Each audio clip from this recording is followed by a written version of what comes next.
क्यों उठाया गया आपको थाने में? कोतवाली से फ़ोन आ रहा था कि आप आइए तभी हम कुछ कर पाएंगे।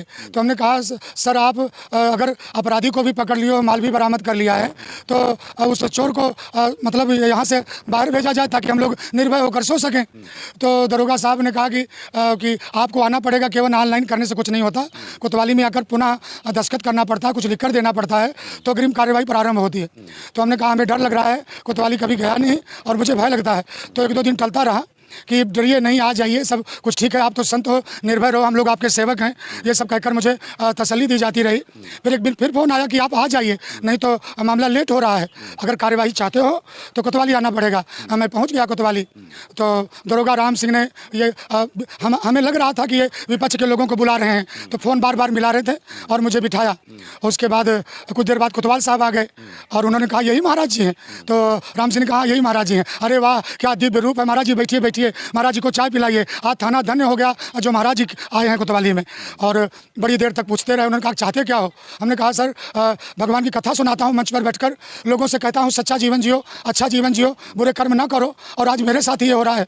तो सर मैं चाहता हूँ कि सभी लोग से यही समझा रहे हैं कि आप शांत रहो, आगे बात ना बढ़ाओ, लेकिन सर आज मैं हिम्मत करके आया हूँ सबके बुलाने पर कि अपराधी को जेल भेजा जाए और माल खरीदने वालों को भी जेल भेजा जाए, क्योंकि वही मास्टरमाइंड है। इलाके में जितनी भी चोरियां होती हैं उसी के छत्र छाया में चोर पनप रहे हैं और वो बड़ा छुपा रुस्तम है। बाबा टीकाराम के जो वंशज हैं, इन्हीं की छत्र छाया में चोरियां होती हैं? हाँ, इन्हीं की छत्र छाया में चोरियां होती हैं। छोटी चोरी साइकिल, ये छोटी मोटी नहीं, बड़ी बड़ी चोरियां भी इलाके में हुई हैं। लेकिन धन्य है कोतवाली प्रशासन, कभी चोरी का एक भी कार्य स्पष्ट नहीं हुआ ये। और जब मेरी अपनी सोच है प्रशासन सक्रिय हो जाए और चोर पकड़ा ना जाए, प्रशासन सक्रिय हो जाए और समाज निर्भय ना हो, मेरा हृदय मानने के लिए तैयार नहीं है।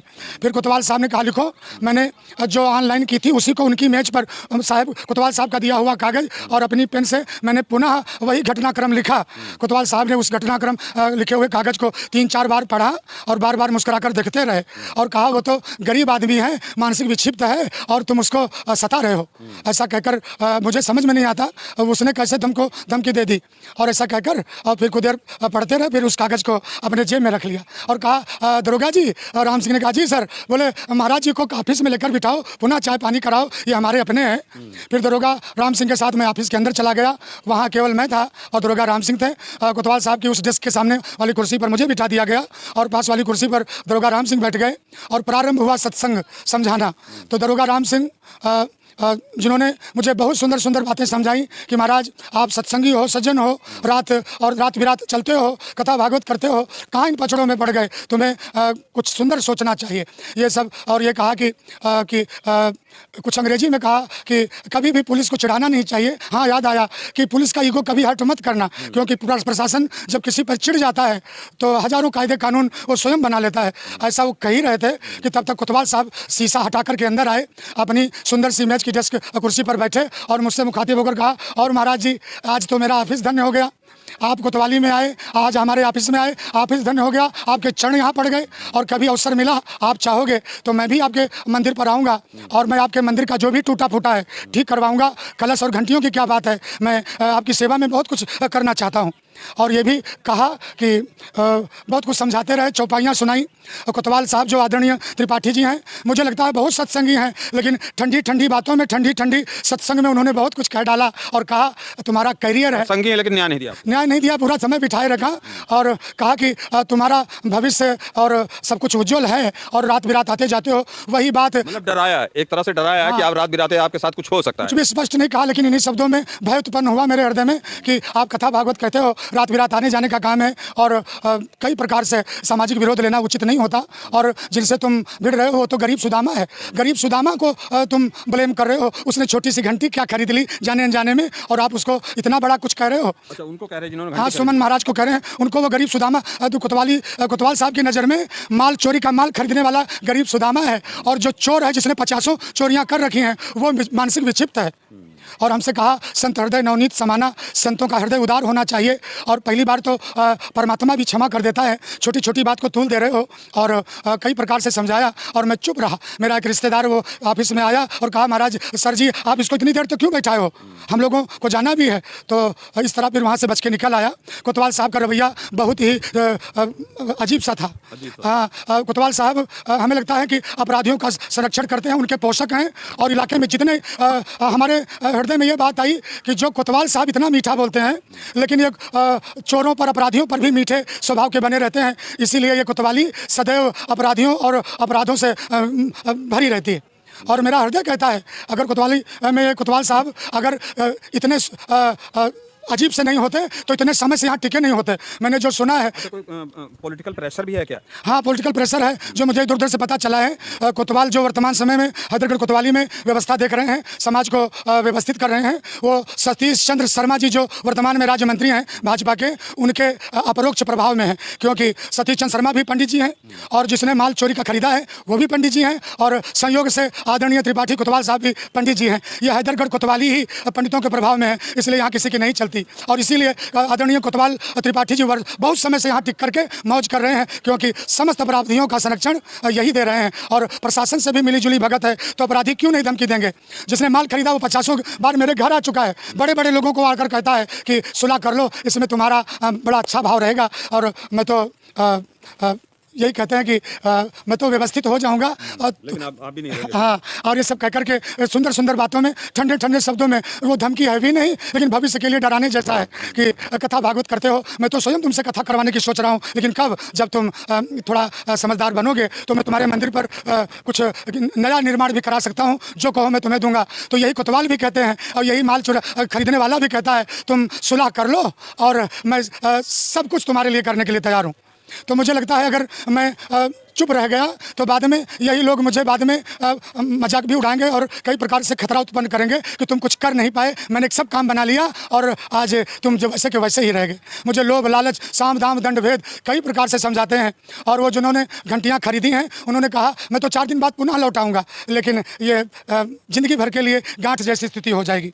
तो इन गूढ़ रहस्यात्मक शब्दों का बहुत बड़ा अर्थ निकलता है। मैं कथावाचक हूँ, सोचता हूँ तो मुझे लगता है मेरा भविष्य अंधकार में है। मेरा करियर, मेरी कथा भागवत, मेरी सज्जनता और मेरी सरलता, लेकिन अब कदम बढ़ा दिया है तो सोचता हूँ कि भगवत कृपा रहे, सज्जनों का साथ मिले। और योगी आदित्यनाथ जी धन्य हैं जिन्होंने ऐसा ढंग बनाया है कि बिना कोतवाली में गए, बिना वर्दी के प्रभाव में एक परेशान सरल व्यक्ति जो पुलिस से घबराता है वो अपनी ऑनलाइन शिकायत कर सकता है। जब इतना कुछ होने के बाद कोतवाली में बड़े लोगों का आतंक और प्रभाव है, तो जब ये योगी आदित्यनाथ जी ने ये व्यवस्था नहीं की होती तो हजारों लोगों का जो न्याय है बाधित हो गया होगा। आज मेरी नींद उड़ी हुई है, मेरा मुझे फ़ोन बंद करके सोना पड़ता है और आते जाते आगे पीछे देखना पड़ता है, कहीं कोई टक्कर ना मार दे, कहीं कुछ ऐसा ना हो जाए। सो मेरा हृदय कहता है समस्त सज्जनों से निवेदन है, सज्जनता की कोई जाति नहीं होती, धार्मिकता की कोई जाति नहीं होती। जो भी समाज में सज्जन हैं और धार्मिक हैं वो हमारा पक्ष लें और हमें न्याय दिलवाएं। मेरी इच्छा है सत्यमेव जयते होना ही चाहिए, अपराधियों को दंड मिलना ही चाहिए। दोस्तों नमस्कार, आप देख रहे हैं भारत दैनिक दर्शन। भारत दैनिक दर्शन में आपका स्वागत है। भारत दैनिक दर्शन से मैं विक्रम सिंह। दोस्तों लगातार आप देख रहे हैं क्या कंडीशन है हमारे समाज में, किस तरह की व्यवस्थाएं हैं। लगातार आप देख रहे हैं पुलिस निरंकुश होती जा रही है। पुलिस ने जिस तरह की पुलिस की कंडीशन है, यहाँ एक महाराज जी मेरे साथ हैं, जरा महाराज जी की तरफ दिखाइए। महाराज जी मेरे साथ हैं और यहाँ पे एक छोटा सा मंदिर है, थोड़ा सा मंदिर की तरफ दिखा दीजिए। ये मंदिर है, छोटा सा मंदिर है और महाराज जी यहाँ पे सेवादार हैं, इस मंदिर पे सेवा करते हैं। मैं सबसे पहले महाराज जी का परिचय जानना चाहूँगा। जी क्या परिचय है आपका? जी मेरा नाम नरसिंह दास है और मैं कथा भागवत करता हूँ। मालिनपुर गांव का निवासी हूँ और इस मंदिर का नाम है देवरीन माता मंदिर और यहाँ की सेवा मैं संभालता हूँ। और वर्तमान समय में यहाँ चोरियाँ बहुत वर्षों से हो रही हैं, लेकिन 25 कौन सा गाँव लगता है ये मालिनपुर ग्राम सभा है, मतलब अंधोमो ग्राम सभा के अंतर्गत आता है। कोतवाली हैदरगढ़ है। जी कोतवाली हैदरगढ़ है। और यहाँ 25 तारीख को लगभग दोपहर में चोरी हुई। समस्त घंटी और घंटी और भगवान की सेवा में जो भी बर्तन थे सब चोरी चले गए, कलश भी चोरी चला गया। तो 25 तारीख को जब शाम को हम धूप दीप करने आए तो कुछ दिखा नहीं, तो मुझे बड़ा दुख है कि आज ये सब कहाँ चला गया। पता लगाना शुरू किया तो खेलने कूदने वाले बच्चे और जो भी जानवर चराने वालों से पता चला कि एक महोदय यहाँ टहल रहे थे। और ढूंढ कर जब प्रयास करके जब मैंने ढूंढा उन्हें और उनसे कहा कि तुम अब मंदिर पर भी चोरी करने लगे, अभी तक खेतों का तार चुराते थे। भैंसों की जंजीर खोल लेते थे, खेत घरों से अनाज चुरा लेते थे। अब तुम भगवान को भी नहीं छोड़ रहे।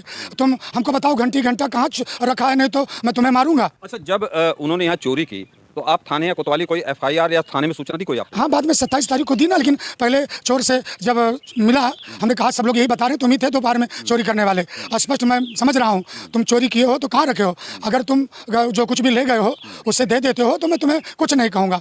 तो उसने कहा जाओ जो करना है कर लो। घंटी बेची है मैंने बल्लूपुर के रहने वाले सुमन महाराज के हाथों।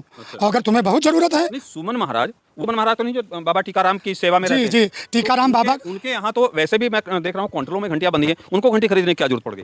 धन की कभी लिप्सा खत्म नहीं होती सर जी। धनवान व्यक्ति और धनवान बनना चाहता है, और इसीलिए धन की लिप्सा जिम प्रतिलाभ लोभ अधिकाई। सो उसने कहा कि जाकर उन्हीं से ले आओ। तो मैंने सोचा पैसा भी नहीं है, और जो उसके पास ये कह रहा घंटी ले आओ वो तो बहुत खतरनाक है, वो तो पहले से मशहूर है। उसने टीकाराम बाबा को नहीं छोड़ा, भगवान का शोषण कर लिया। तो मैं उनके पास नहीं गया। फिर मैंने 27 फरवरी को ऑनलाइन शिकायत की। और उस शिकायत का प्रभाव ये रहा कि 4-5 दिन तो कुछ ज़्यादा विशेष हुआ नहीं।